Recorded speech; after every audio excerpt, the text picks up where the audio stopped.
Тази седмица темата е знаене и живеене, интелигентност и мъдрост.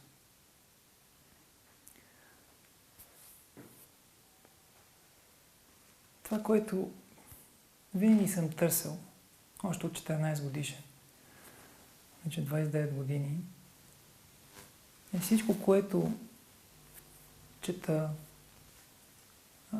слушам лекции, хода на разни семинари, събития и така нататък, е как да ми послужи, как да влезе в ежедневието ми, в ежедневния живот. Тоест, винаги съм търсил в цялата тая информация, която влизаше в съзнанието ми, как да бъде приложено в живота, в ежедневието.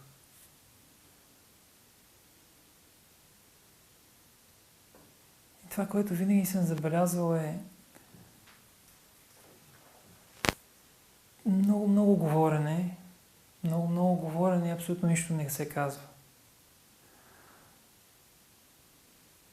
Просто едно хубаво говорене, една прекрасна приказка, с едни прекрасни думи, едни прекрасни неща, но реално накрая абсолютно нищо не е казано. И винаги съм искал да взема от философстването, да взема прилагането. В днешно време има прекалено много философстване и почти никакво прилагане. Когато дойде момента да приложиш това, за което говориш, всъщност разбираш, че ти си просто един философ и нищо повече. Когато в живота и в ежедневието нещо се случва, философията не помага.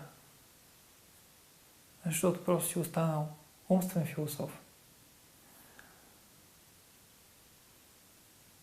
Всъщност са много хора, които са много ерудирани, много знаят на духовни тематики, много неща, но в същото време в ежедневието не го виждам това превъплатено.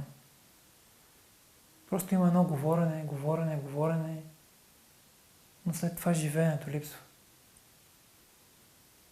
Прилагането на това нещо, за което се говори, липсва.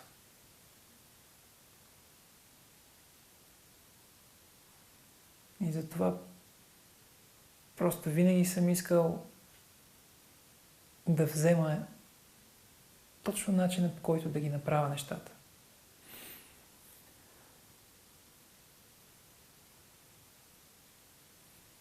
Виждаме хора с много висше образование. 1, 2, 3, няколко езика. И в същото време виждаме как изглеждат. Виждаме тялото, в какво патологично състояние е изпаднало. И си казваме, този човек знае много. Знае езици, известен е, интелигентен е, има някакво висше образование. Обаче какво от това? Какво като е толкова интелигентен? Какво като ума му е толкова остър? И може много да говори, ерудирано да го каже, да използва чуждици и така нататък. Какво от това? При условие, че този човек е болен и недоволен от живота. Тялото му е гние. Развити са различни гнилостни процеси. Съответно се разгръщат различни патологии.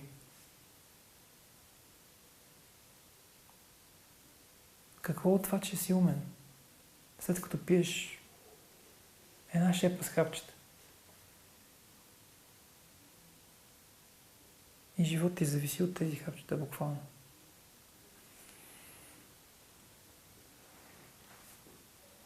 Ето точно тази интелигентност. Исках да я използвам по мъдър начин.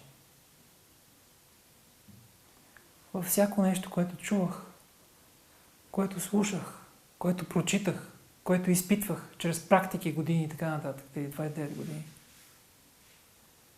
Във всяко нещо се съмнявах Но така се съмнявах, че го прилагах. Това значи да се съмнявате в нещата. Ако съмняваш в нещо, приложи го, за да видиш. Всъщност това е съмнението. Да подложиш на проверка това, което чуеш, това, което видиш, това, което ти се каже. Това е всъщност да се съмняваме. Да подложим на проверка. И такава да разберем. Всъщност, това нашето ли е? Истинско ли е? В какво състояние ме вкарва? И винаги си имам моите си 4 правила, 4 филтъра, през които минавам всичко това нещо. Благост, мекота, магнетизъм, покой.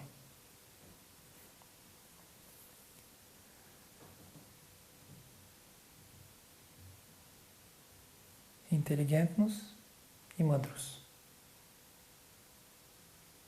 Можем да ползваме тази интелигентност и да влезем в състояние на мъдрост.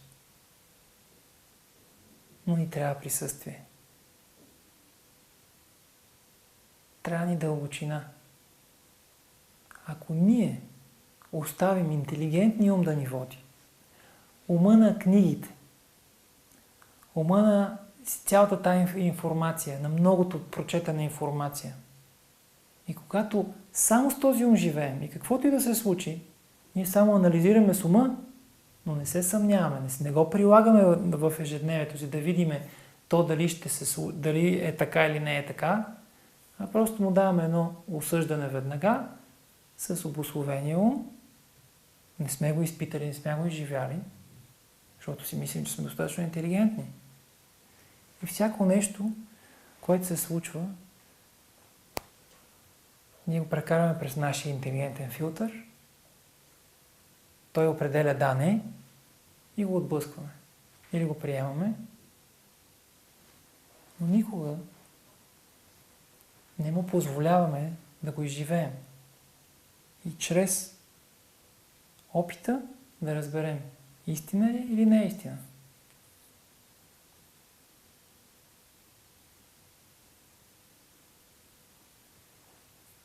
Месото и млечните не били вредни, били полезни. А пробвали ли да спрете месото и млечните за 4 месеца? Да видите какво ще започне да излиза от вас. Пробвахте ли? Или заставате срещу мен и ми говорите с този интелигентен, обусловен ум, който вече има становище по въпроса, но няма опитността.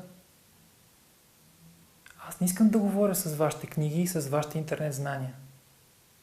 Аз искам да говоря с човека, който е минал през опитността и ми казва, спрях това и това, не се случи нищо или не еди какво си. Най-обичам, спрях това и това, почувствах се по-зле. Естествено, че се почувстваш по-зле. Тялото почва да чисти, лечебната криза сработва, не си го направил плавен процеса и съответно нормално. Нещата се случват. Патологиите се сработват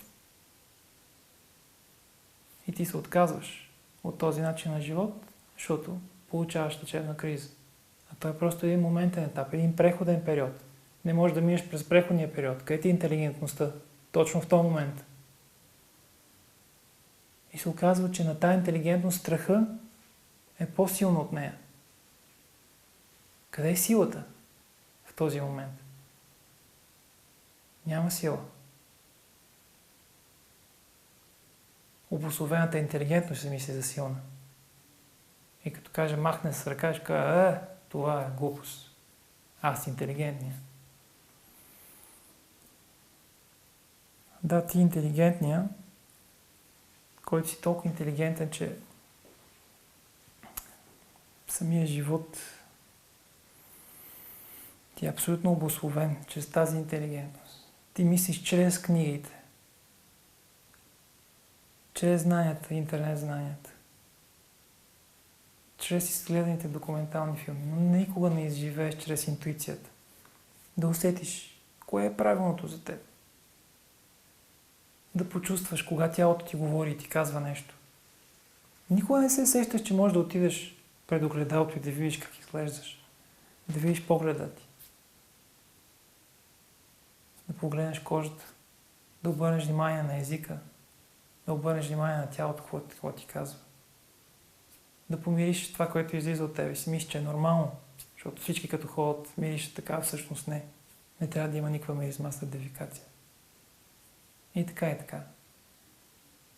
И винаги тези прекрасни, интелигентни хора живеят с този интелигентен филтър и страдат. Те са постоянно в едната или в другата крайност. Просто нямат силата, усещането и чувстването на живота. Да видят кои са ясно, директно, непосредствено, защото те винаги гледат през нещо. Никога не виждат директно ситуацията, никога не виждат директно човека. Винаги виждат човека чрез знанието, чрез спомена за него. Той е такъв и такъв, прави това и това. Преди един месец. Ма след това му се е случило нещо и за 2 седмици се е променил на 180 градуса. Стана е тотално различен.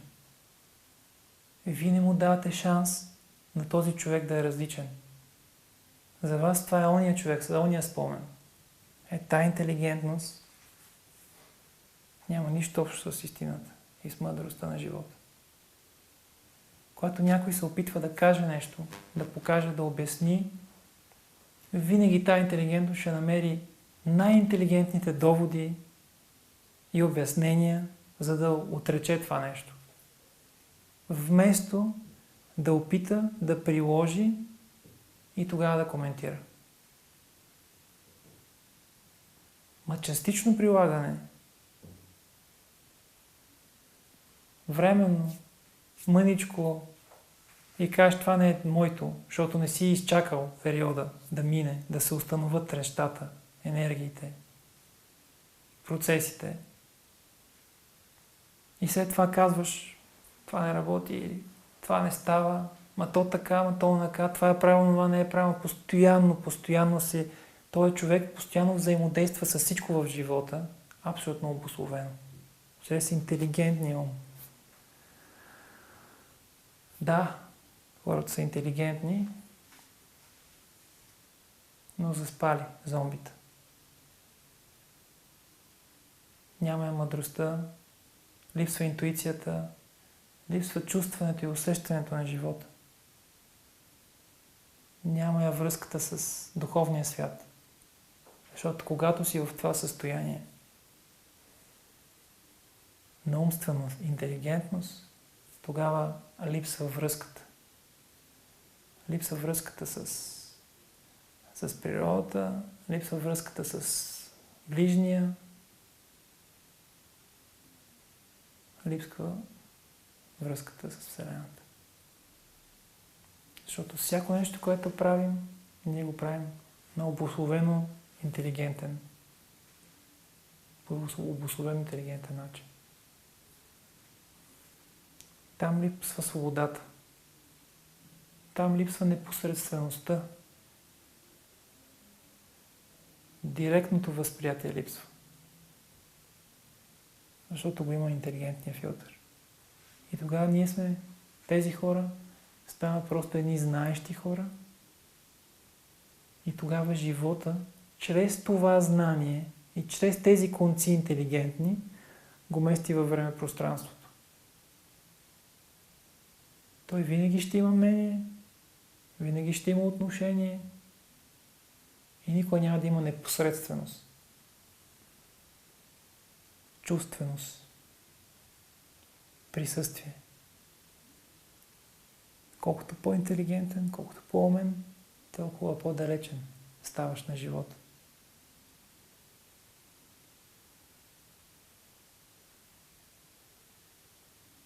Тогава си само в знанието, интелигентността. Но живеенето и мъдростта липсват.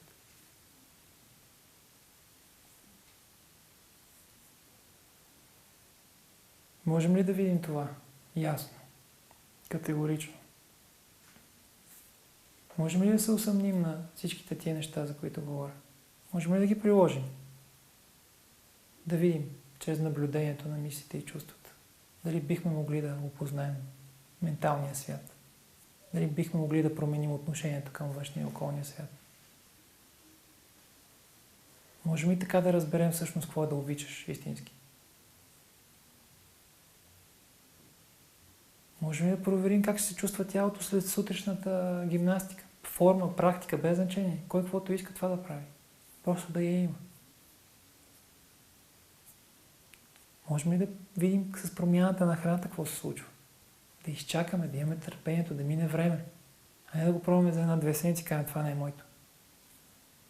Можем ли да видим дали наистина е възможно фекалите да не миришат? Когато е правилна храната, когато е правилно вкарана в тракта, правилно обработена, правилно усвоена и правилно отведена. Можем ли да спрем да пречим на тялото? Да спрем да му казваме кое е най-доброто за него? Можем. Можем ли да се опитаме да правим релаксация? Можем ли да опознаем и да си върнем спомена за дишането, диафрагмалното дишане? Да му позволим да се случи. Можем ли да проявим тази интелигентност във всички тези неща?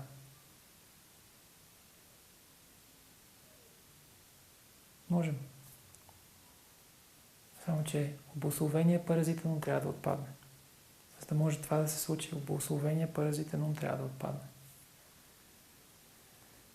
Когато той отпадне, тогава влизаме в състоянието на свобода и там вече започваме да разгръщаме тази цялата усещане и чувствителност. Трябва да преценим дали ще оставим хората на знанието и на интелигентността, която са една суха теория, или ще влезем в състояние на моделиране, на случване на живота, на живеене на живота.